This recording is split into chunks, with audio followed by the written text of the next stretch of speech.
हैं ली चैटलियस प्रिंसिपल का, लिखेंगे नहीं, बस केवल डिस्कशन करेंगे। तो ली चैटलियस प्रिंसिपल में हमने क्या बोला था कि जो भी हम अब इक्विलिब्रियम एस्टैब्लिश हो गया है, उसके बाद अगर हम कोई भी चेंज कर रहे हैं तो वो क्या करता है, उस चेंज को ओपोज करता है और वापस से इक्विलिब्रियम में आने का ट्राई करता है सिस्टम। ठीक है, that's what we discussed in the last class. Now उसमें हमने क्या किया था कि क्या क्या चेंजेस हम कर सकते हैं। पहला हमने क्या किया था, कॉन्सेंट्रेशन वाला इफेक्ट। कॉन्सेंट्रेशन के लिए हमने क्या बोला था कि इफ रिएक्टेंट का कॉन्सेंट्रेशन जो है अगर वो इंक्रीज होता है तो रिएक्शन कहां जाएगी, फॉरवर्ड में जाएगी। ठीक है, तो फॉरवर्ड में क्यों जाएगी, क्योंकि रिएक्टेंट का कॉन्सेंट्रेशन बढ़ गया है और अब हमें उसे क्या करना है, उसका ऑपोजिट करना। उसका ऑपोजिट क्या होता है, रिएक्टेंट का कॉन्सेंट्रेशन कम करना। रिएक्टेंट का कॉन्सेंट्रेशन कम होगा, कम कब होगा, जब वो फॉरवर्ड डायरेक्शन में जाएगी। बोलो बात समझ में आई कि नहीं आई? Yes sir. ठीक है, ये हमने बताया था। अगर मैं प्रोडक्ट का कॉन्सेंट्रेशन इंक्रीज करता हूं तो क्या होगा, उल्टा हो जाएगा। ये क्या हो जाएगा, बैकवर्ड चली जाएगी। दूसरा हमने पढ़ा था प्रेशर का। प्रेशर को हमने किससे रिलेट किया था, मूल से रिलेट किया था गैसियस रिएक्शन के लिए, कि भाई प्रेशर इंक्रीज हो रहा है तो रिएक्शन कहां जाएगी, जहां डेल्टा एन क्या हो, कम हो रहा हो। एक मिनट, जहां नंबर ऑफ मोल्स, ज्यादा सही है, नंबर ऑफ मोल्स जहां डिक्रीज कर रहे हैं, प्रेशर कम होगा तो वो वहां शिफ्ट होगी जहां नंबर ऑफ मोल्स क्या हो रहे हो, इंक्रीज कर रहे हो, उल्टा हो जाएगा। तीसरा हमने क्या किया था, टेम्परेचर का किया था। टेम्परेचर में हमने दो केसेस बनाए थे कि इफ एंडोथर्मिक प्रोसेस है इन द फॉरवर्ड डायरेक्शन, तो टेम्परेचर इंक्रीज करने से क्या होता है, वो फॉरवर्ड जाती है। If delta H less than 0 है तो टेम्परेचर डिक्रीज करने से वो कहां जाएगी, वो फॉरवर्ड जाएगी। ऐसा हमने डिस्कस किया था। फोर्थ, वॉल्यूम के लिए भी बोला था।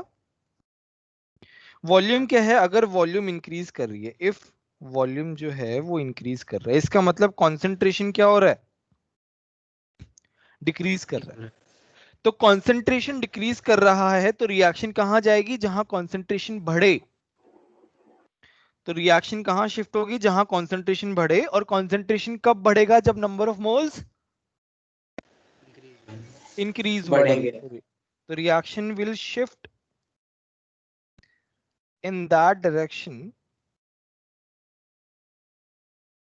वेयर नंबर ऑफ मोल्स जो हैं वो इंक्रीज हो रहे हो। उससे क्या होगा, उससे कॉन्सेंट्रेशन मेरा बढ़ेगा। फिफ्थ हमने क्या किया था, कैटलिस्ट का इफेक्ट किया था।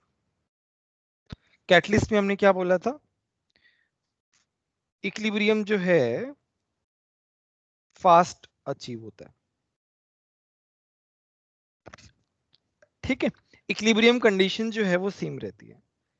इक्विलिब्रियम पे जो कंडीशन रहती है वो सेम रहती है। ठीक है, ये तुम्हारा ये पार्ट हो गया। अब आता है next, effect of addition of inert gas. Inert gas को ऐड करने पे क्या इफेक्ट आता है, जिसका पहला पार्ट है at constant volume. Constant volume पे क्या होता है, अब देखो कांस्टेंट वॉल्यूम पे अगर तुम इनर्ट गैस ऐड कर रहे हो, देखो वॉल्यूम अगर कांस्टेंट है तो मेरा कॉन्सेंट्रेशन जो है, कॉन्सेंट्रेशन क्या है, कांस्टेंट है। और अगर कॉन्सेंट्रेशन कांस्टेंट है, उसमें कोई चेंज नहीं आ रहा है, तो नो चेंज, कोई चेंज नहीं आएगा। ध्यान रखना इस बात का। मैं फिर से बता रहा हूं, कांस्टेंट वॉल्यूम पे अगर तुम इनर्ट गैस ऐड कर रहे हो तो concentration will be your constant, and because of that there will be no change at all. बोलो मेरी बात समझ में आ रही है कि नहीं आ रही है? सर प्रेशर तो चेंज होगा ना? प्रेशर चेंज होगा, कोई दिक्कत नहीं है, प्रेशर चेंज होगा तो तुम्हारा क्या है, तुम्हारा जो कॉन्सेंट्रेशन है वो कांस्टेंट है, तो फिर हमें उससे फर्क नहीं पड़ेगा उतना।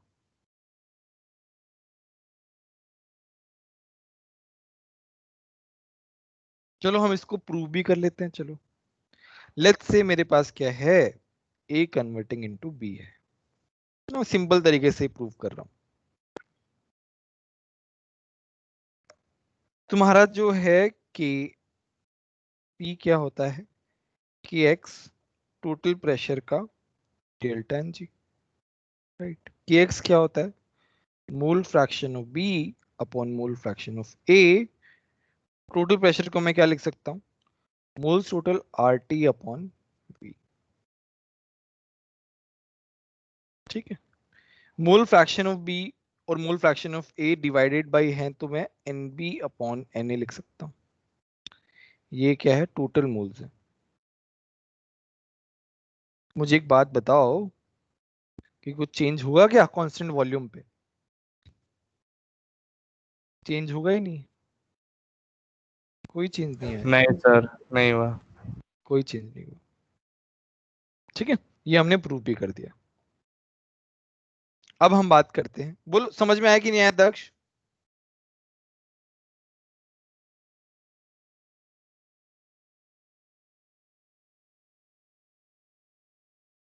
ठीक है, दूसरा जो पार्ट है that is at constant pressure. Sir ये चेंज क्यों नहीं आया? अभी तो बताया, देखो ना, देखो तुम्हारा जो टोटल प्रेशर है वो किस पे डिपेंडेंट है, NRT upon V. NRT upon V जो है, ना तो मोल्स चेंज हो रहे हैं ना मेरा वॉल्यूम चेंज हो रहा है। तो जब दोनों ही चेंज नहीं हो रहे हैं तो कुछ चेंज आएगा ही नहीं ना। तुम चाहे इनर्ट गैस डाल दो कांस्टेंट वॉल्यूम पे, बट अगर तुम वॉल्यूम कांस्टेंट नहीं रख रहे हो तब दिक्कत हो सकती है, क्योंकि वॉल्यूम पे तो डिपेंडेंट है। मेरी बात समझ में आ रही है कि तुम्हारा जो के है वो वॉल्यूम पे हाँ, डिपेंडेंट है। मतलब प्रेशर कांस्टेंट रह रहा है इसमें? नहीं, प्रेशर चेंज, प्रेशर तुम्हारा जो है वो थोड़ा बहुत चेंज होगा इनर्ट गैस पे ऑब्वियसली, बट क्या है ना, ओवरऑल जो इफेक्ट है जब हम इनर्ट गैस ऐड करते हैं तो वो तुम्हारा जो है वो सेम रहता है, ओवरऑल जो इफेक्ट है।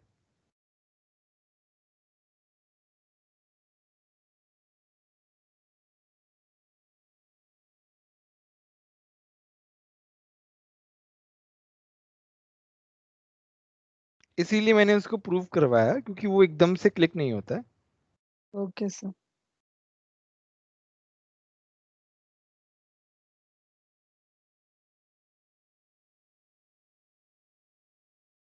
नेक्स्ट आता है कांस्टेंट प्रेशर। कांस्टेंट प्रेशर पे क्या होता है, तुम्हारा वॉल्यूम जो है वो क्या हो जाता है, इंक्रीज हो जाता है। कांस्टेंट प्रेशर पे if you are adding a new gas so volume will be increasing. अच्छा, वॉल्यूम इंक्रीज होगा तो कॉन्सेंट्रेशन क्या होगा बताओ? डिक्रीज डिक्रीज होगा। कम हो जाएगा। और कॉन्सेंट्रेशन डिक्रीज होता है, रिएक्शन कहाँ शिफ्ट होता है? यहाँ पे नंबर ऑफ मोल्स ज्यादा हो। Reaction will shift in that direction where number of moles are increasing। बोलो ये बात समझ में आई कि नहीं?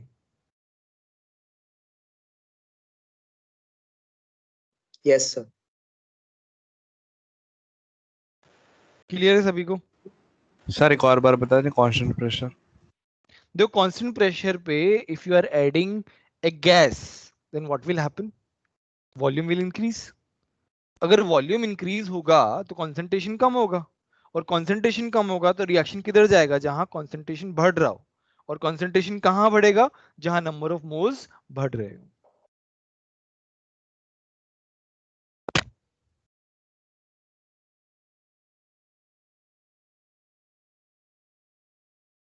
क्लियर है सभी को? कोई डाउट किसी को?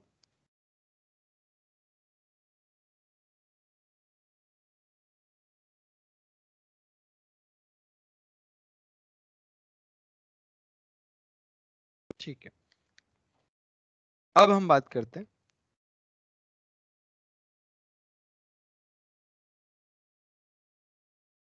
If QC is greater than KC, QC KC से बड़ा है तो क्या होगा, रिएक्शन कहां शिफ्ट होगा, ये तुम्हें बताना है। सोचो सब लोग।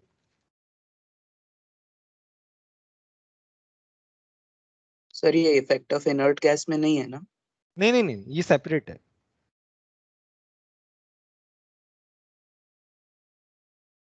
अलग से एक पॉइंट है, मैं इसको रिएक्शन कहां शिफ्ट होगा। सर सोचो सब। बैकवर्ड। Backward direction. क्यों बैकवर्ड की डायरेक्शन में क्यों जाएगा?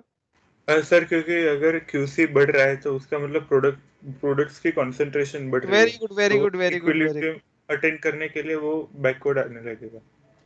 कॉन्सेंट्रेशन देखो, QC क्या होता है, प्रोडक्ट की कॉन्सेंट्रेशन ऊपर होती है, तो QC ज्यादा है तो at that moment concentration of products जो है is more at that moment, because Q तुम्हारा एट द मोमेंट कैलकुलेट होता है, तो concentration of product is more, and concentration of product is more का क्या मतलब है कि रिएक्शन कहां शिफ्ट हो रही है, बैकवर्ड डायरेक्शन में।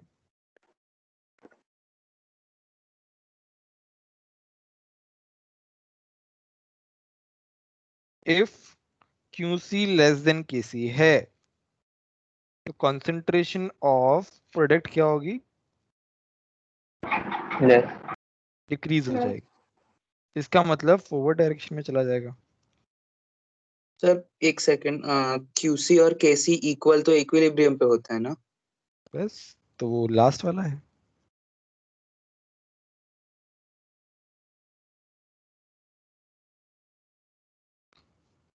बोलो समझ में आया कि नहीं आया, किसी को डाउट है तो बोलो।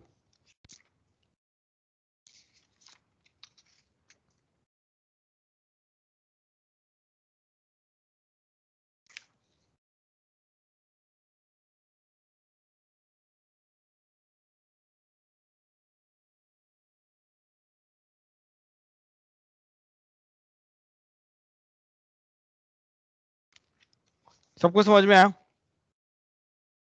Yes sir. ठीक है, एक सर मैं छोटा सा डिस्कनेक्ट पॉइंट, हो गया था।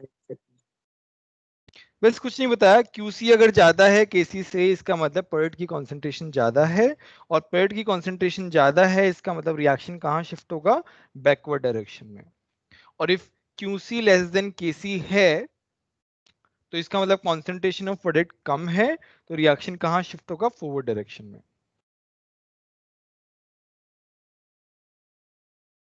Okay sir, thank you.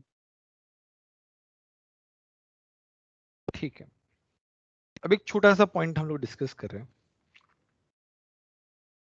वो पॉइंट क्या है, एक इंफॉर्मेशन के लिए है, अलग से कहीं पूछा नहीं जाएगा एज सच। तो एक जनरल रिएक्शन की बात कर रहे हैं।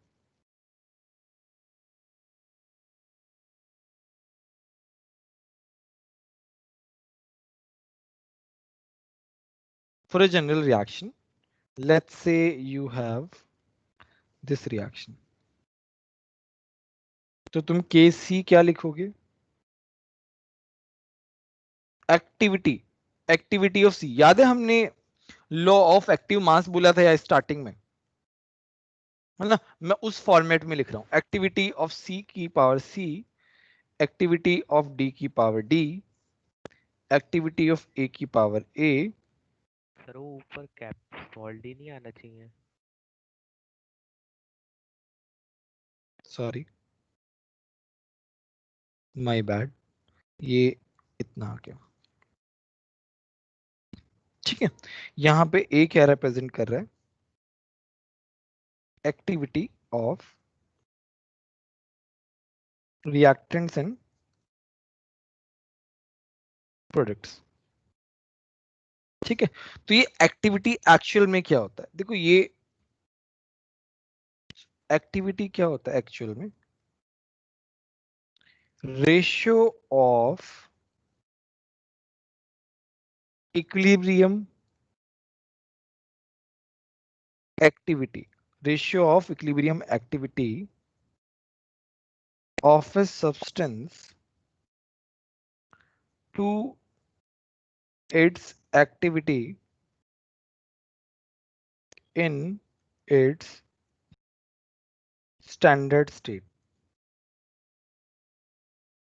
Ratio of equilibrium activity of a substance to its activity in its standard state. कहने का क्या मतलब है? जैसे अगर हम एक्टिविटी की बात करें, एक्टिविटी ऑफ मैं ए की बात कर रहा हूं, तो मैं उसे क्या बोलूंगा कि भाई pressure of A upon pressure of A in the standard condition. देखो यहाँ पे लिखा हुआ ratio of equilibrium activity of a substance to its activity in standard state. मैं एक्टिविटी ऑफ बी की क्या बात करूंगा? Pressure of B upon pressure of B not, या फिर मैं इसे ऐसे लिखूंगा concentration of A upon concentration of A at standard condition. Standard condition पे तो 1 मोलर ही होता है, इसीलिए हम कुछ नहीं करते हैं। ठीक है, इस एक्टिविटी को हम फ्यूगैसिटी भी बोलते हैं, बस एक टर्म है फ्यूगैसिटी। अब यहां पे मैं क्या बताने का ट्राई कर रहा हूं, तो एक्टिविटी क्या हो गई? यूनिटलेस हो गई। तो यहां पे मैं क्या लिख रहा हूं? एक्टिविटी और फ्यूगैसिटी इज यूनिटलेस। अगर एक्टिविटी यूनिटलेस है तो इक्विलिब्रियम कांस्टेंट क्या हो गया? बताओ, इक्विलिब्रियम कांस्टेंट भी क्या हो गया? यूनिटलेस। ऑल्दो हम कभी कभार जो है वो लिख देते हैं यार, एटीएम इनवर्स, एटीएम का स्क्वायर, इस तरीके से लिख देते हैं, बट एक्चुअल में ये क्या होता है? यूनिटलेस होता है।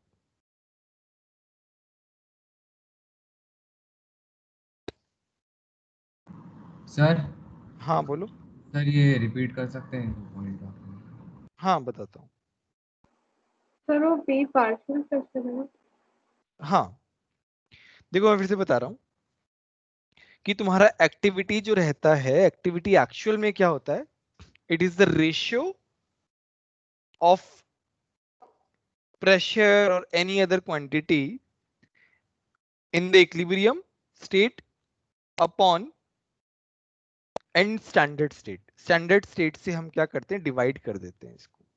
तो एक्टिविटी ऑफ ए अगर प्रेशर की टर्म्स में होगा तो pressure of A upon pressure of A at standard state होगा। सो बेसिकली एक्टिविटी और फ्यूगैसिटी इज यूनिटलेस। अगर वो यूनिटलेस है तो इक्विलिब्रियम कांस्टेंट भी क्या हो गया? यूनिटलेस हो गया। और for pure solids and liquid के लिए एक्टिविटी जो रहती है वो 1 रहती है।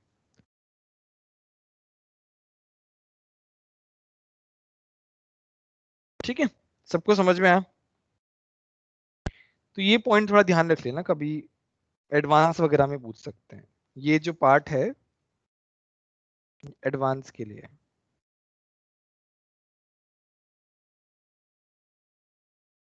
बोलो कोई डाउट है तो।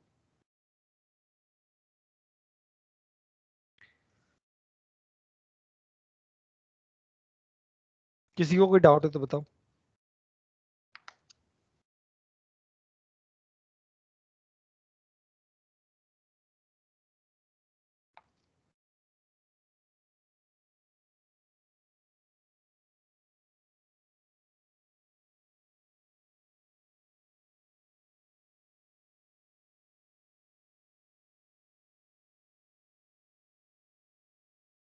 ठीक है,